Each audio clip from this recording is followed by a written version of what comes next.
least in terms of our standing in the world. There's a lot of things that we should be doing better, that we could be doing better. But I live in a place where I feel relatively safe. I feel relatively well cared for. I feel like I have opportunities, like I have a future. I feel like I'm always going to have those opportunities as a Canadian. Now, like I said, there's areas that we need to fix. How we treat the indigenous populations in this country is obviously one of the top ones, one of the top ways that we need to improve. A little bit less dire, a little bit less human rightsy, but there's certainly ways that we could work to become more competitive on the world stage. I think all of that ends up being working to close the gap between the very richest and the very poorest in this nation. We could start to be a global leader in renewable energies rather than relying on fossil fuels and buying pipelines, which is just strange. We could be kinder to each other. We could have internet and cell phone prices that actually make a goddamn lick of sense. I'm sorry, that one is, not as lofty as the others that I've said so far, but my God. We could have internet and cell phone coverage for a fraction of the price of what we're paying, and then have better tiers. And it's a whole other thing.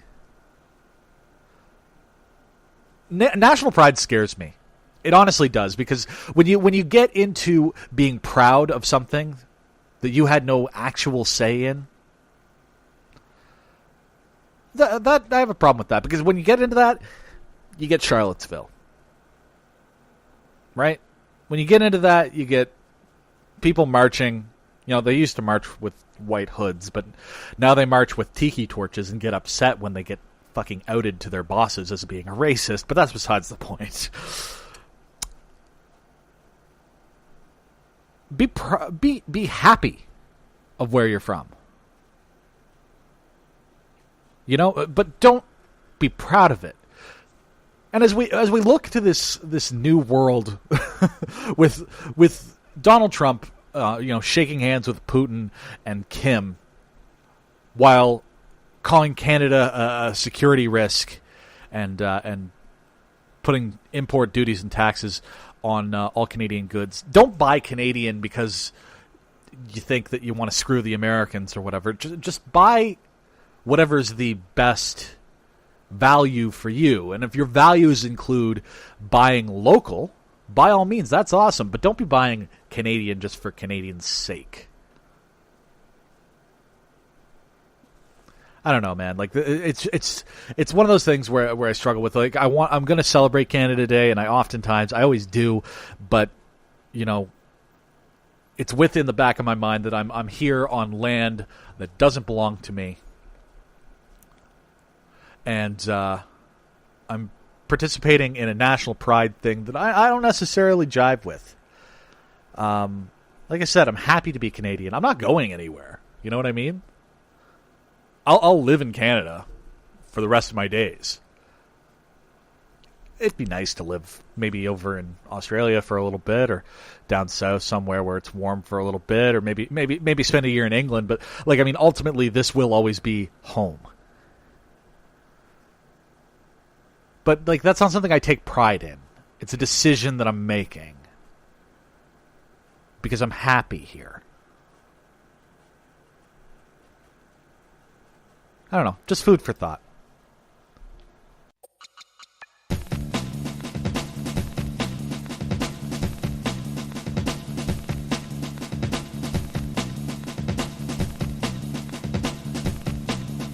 Well, that got weird and intellectual there for a second, didn't it? Before we close out here, let's talk about a few other things that I'm excited about that I saw on the old internet this week. Bojack Horeseman has an official date for season 5. Of course, we knew that it had been had been renewed for season 5. It's funny. I was thinking back of like about if you've never heard of BoJack Horseman, if you've never watched it.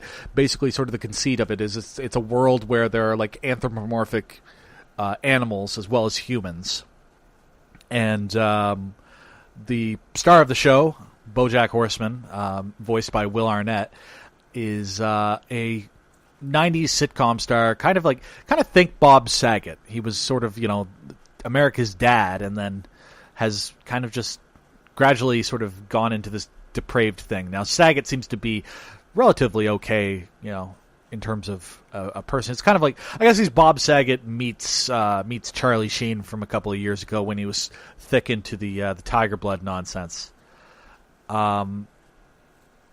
Anyhow, I was trying to think back about this show, about what I loved about it, and I was just thinking to myself, man, I love the first 3 seasons, and I love the 4th season, but it feels like season 4 was maybe the weaker of the 4 that have released so far. But then I forgot, that's the season where we hear about all of Beatrice's backstory, why I have half a mind, just some amazing stuff. And I don't know, maybe it's just like that season just had a weird down point to it or something. I don't know, it's funny that I had to be reminded that actually that season had some of my favorite episodes on the show so far. Anyhow, September the 14th is when BoJack Horseman season 5 hits Netflix. I'm looking forward to it. It's kind of funny. It's probably it's the show that's in current production that I love as much as say a Brooklyn Nine-Nine, and I love it for almost the exact opposite reasons. Where Brooklyn Nine-Nine is beautiful and optimistic and wonderful, and everybody is lovely. BoJack Horseman is not any of those things at all. I mean, it is beautiful, don't get me wrong, but optimism, check that at the door. It can be grim. It can be grim. Speaking of Netflix, though, highly recommend, watched it this week, highly recommend that you go and check out W. Kamau Bell's new special on Netflix, Private School Negro.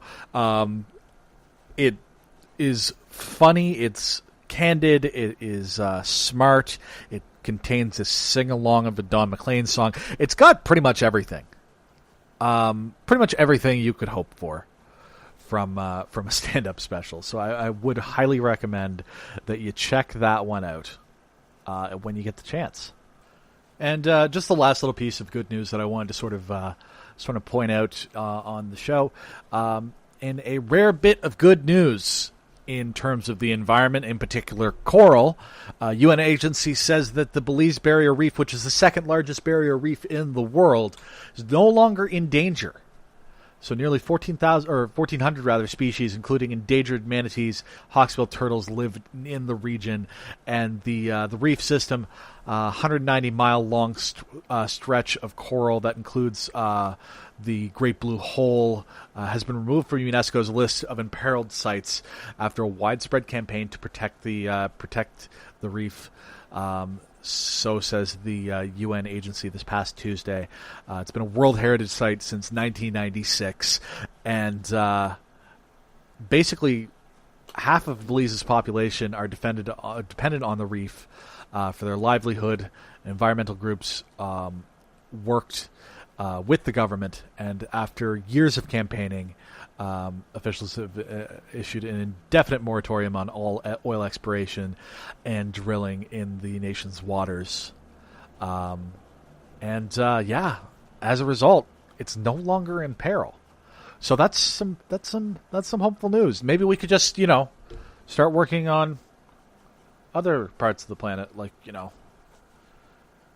just making sure that our ice caps don't melt so quickly. I don't know, just a thought, Just no pressure. Actually, a lot of pressure. whole bunch of pressure. And that's going to do it for the show. We've got the jangly music coming in, so that means that I say that this show is produced by me with music from Bone Plays Here. You can check them out at loyalsandfreakmusic.com. Also art by Skylar Greencorn, who you can check out at artstation.com/sgreencorn. You can follow me on social media at Jibberdy, Jiberdy. Follow the show on Facebook, facebook.com/The John DuLong Show, and email into the show at johndulong@gmail.com. You can find this show in all the normal podcast places or by going to johndulong.com. And if you could, rate and review wherever you rate and review, as that helps get more folks listening to the show. If you want to support the show, go on over to johndulong.com/Patreon, where you can get a number of great rewards starting at just $1 American, unfortunately. It's like $1.50 Canadian now. I don't know. Anyhow, another great way that you can help out, just tell a friend about the show, get them listening to the show, subscribe them to the show, make them download the show, strap them to the bed and make them listen to the show like it's Clockwork Orange. Maybe don't do that last one. I went to a strange place. But make sure that you tune in every Friday to the John DuLong Show yourself. So for John DuLong, I'm John DuLong. And remember, it's really difficult to tell when crickets tell a bad joke, guys. Spare a thought for them. Thanks. Yeah, that went to a dark place. Really dark place. It's not going to be a dark place this weekend in Halifax, though. It's going to be hot. 30-something degrees plus humidity. Oh, I love the summer. I'm going to be sitting on a balcony somewhere, watching some football. I'm looking forward to it. Hope you are too. Hope you have a good weekend. A good, long weekend. Here on the old-timey radio. I'm doing weird things. I need to get a decent night's sleep one of these days, because my brain is just fried. All right, that's enough. Bye!